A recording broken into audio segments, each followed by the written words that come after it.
Mirar al cielo es lo más cotidiano del mundo. Y sin embargo, durante siglos, nadie supo explicar por qué es azul. Platón se preguntó esto. También Leonardo da Vinci. Incluso Isaac Newton, quien descubrió que la luz blanca se descompone en todos los colores del arco iris, y ninguno de ellos pudieron resolver el enigma. Algunos creían que era el reflejo del mar. Otros, una cúpula divina de cristal. La respuesta no llegó hasta el siglo XIX. Y no vino de quien muchos esperaban. Vino de un hombre que solo quería entender la belleza del mundo. Su nombre, John Tyndall. Este gran hombre nació en Irlanda en 1820. Era físico, montañista y un romántico empedernido. Pasaba horas en los Alpes suizos. Y allí, al atardecer, se detenía fascinado. No podía creer lo que veía, cielos de diferentes colores y quería saber por qué. Y sin proponérselo, terminaría haciendo dos de los descubrimientos más importantes de la física del siglo XIX. El primero, porque el cielo es azul. Tyndall hizo algo simplemente brillante. Construyó un tanque de vidrio, lo llenó de agua y añadió unas gotas de leche. Las partículas de leche flotaban en el agua, imitando lo que él creía que pasaba en la atmósfera. Luego encendió una luz blanca en un extremo. Al mirar desde el lateral, el agua se veía azul. Pero al mirar desde el otro extremo, se veía rojiza o anaranjada. Tyndall llamó a su invento, el cielo en una caja. ¿Qué estaba pasando? Tyndall sabía que la luz blanca contiene todos los colores.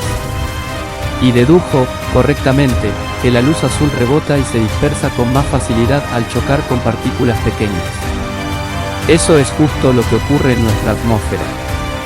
La luz del sol llega blanca. Pero al chocar con las moléculas de oxígeno y nitrógeno, el azul, que tiene la longitud de onda más corta, se dispersa en todas direcciones. Por eso, cuando mires al cielo sin importar la dirección, el cielo te devuelve azul. Hoy sabemos que Tyndall se equivocó en un detalle, creía que la luz rebotaba en partículas de polvo. En realidad, rebota en las propias moléculas del aire. Pero su principio era absolutamente certero. Aquí viene lo mejor. Tyndall siguió experimentando. Quería probar su teoría con aire puro, sin polvo. Así que construyó una caja sellada y dejó que todo el polvo se asentara durante días. Lo llamó aire ópticamente puro. Luego introdujo carne, pescado y hasta muestras de su propia orina. Y esperó. Pasaron los días. La carne no se pudrió. El pescado no olió. Su orina siguió tan clara como un jerez fresco, escribió. Sin quererlo, Tyndall había esterilizado el aire. Las bacterias se habían pegado al fondo. Había creado un ambiente libre de gérmenes. Su objetivo original: entender el color del cielo. Su resultado real: demostrar que las enfermedades y la descomposición son causadas por microbios en el aire. Sin buscarlo, sentó las bases de la asepsia moderna y la medicina preventiva. Hoy, cuando miras el cielo azul, no solo estás viendo un fenómeno físico. Estás viendo la prueba de que la curiosidad sin propósito aparente puede cambiar el mundo. Tyndall no quería salvar vidas cuando encendió aquella lámpara. Solo quería entender por qué el atardecer era tan hermoso. Pero su cielo en una caja nos dio dos regalos: la explicación del azul que nos cubre y la llave para combatir infecciones invisibles.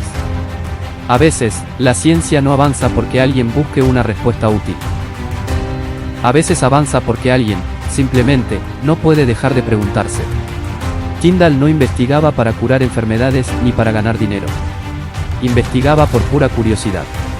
Hoy llamamos a eso investigación de cielos azules, en su honor. Gracias por ver este vídeo.